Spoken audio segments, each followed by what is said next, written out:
Hello everyone, welcome back to our YouTube channel psychological trading. आज मैं आपको एक कहानी बताने जा रहा हूँ ताकि आप अच्छे से ये टॉपिक समझ पाओ।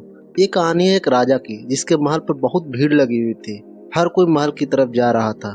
हुआ यूं था कि उस दिन सुबह राजा के पास एक भिखारी आया और उस भिखारी ने राजा से कहा कि क्या उसे भिक्षा में कुछ कीमती चीज मिल सकेगी।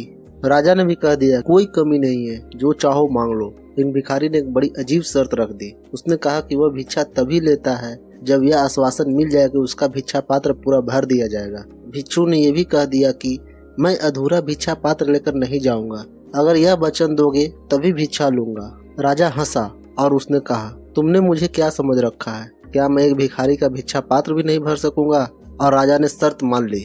भिखारी भी हंसा और उसने कहा महाराज एक बार फिर सोच ले, क्योंकि न मालूम कितने लोगों ने यह शर्त स्वीकार की है और वे इसे पूरा नहीं कर पाए।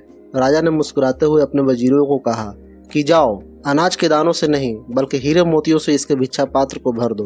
भिखारी ने दोबारा टोकने की कोशिश करी, पर राजा के वजीरों ने कहा समय बर्बाद मत करो, जाओ और उसके भिक्षा पात्र को हीरो मोतियों से भर दो। वजीर बहुत से हीरे मोती लेकर आया और उस भिखारी के भिक्षा पात्र में डाल दिया। भिक्षा पात्र में डालते ही वो हीरे मोती कहीं खो गए और भिक्षा पात्र खाली का खाली रहा। सुबह से दोपहर हो गई, लेकिन वो भिक्षा पात्र खाली का खाली ही रहा। राजा को समझ नहीं आ रहा था कि आखिर यह कैसा भिक्षा पात्र है। दोपहर से शाम हो गई, लेकिन वो भिक्षा पात्र अभी भी खाली था।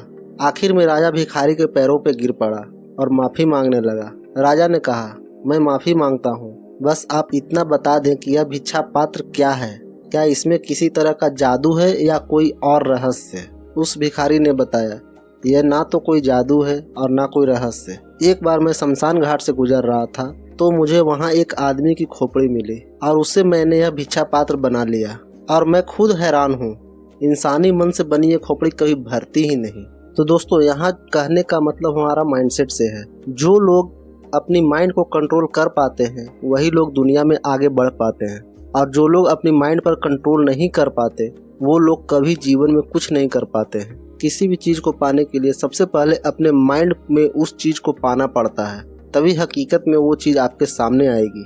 ठीक उसी प्रकार अगर आपको ट्रेडर बनना है तो सबसे पहले आपको अपने माइंड से ट्रेडर बनना होगा।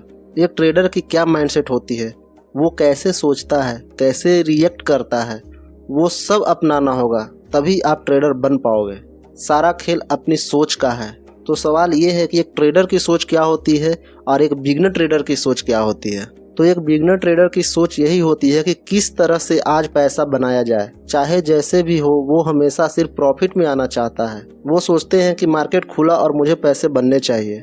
उनके माइंड में सिर्फ और सिर्फ पैसे घूमते रहता है, इससे ज्यादा वो सोच ही नहीं पाते हैं। और वहीं एक प्रोफेशनल ट्रेडर ये सोचता है कि आज मैं सिर्फ अपने प्लान फॉलो करूंगा। वो कभी प्रॉफिट और लॉस के बारे में नहीं सोचते। उनका इरादा सिर्फ अपने प्लान और रूल्स को फॉलो करना होता है। उन्हें पता है कि जब मैं अपने रूल्स फॉलो करूंगा तो प्रॉफिट अपने आप हो जाएगा। उनके लिए पैसा और प्रॉफिट सेकेंडरी होता है और उनका प्लान प्राइमरी होता है। तो ये होता है एक ट्रेडर और एक बिगनर का माइंडसेट। तो आपको हमेशा एक ट्रेडर का माइंडसेट ही रखना होगा, तभी आपका पीएनएल का कलर रेड से ग्रीन होगा। तो अगर वीडियो अच्छी लगी हो तो इसे लाइक कर दें और चैनल को सब्सक्राइब करके बेल आइकन प्रेस कर दें। मैं मिलूंगा आपसे नेक्स्ट वीडियो में, तब तक के लिए keep learning, keep trading, take care.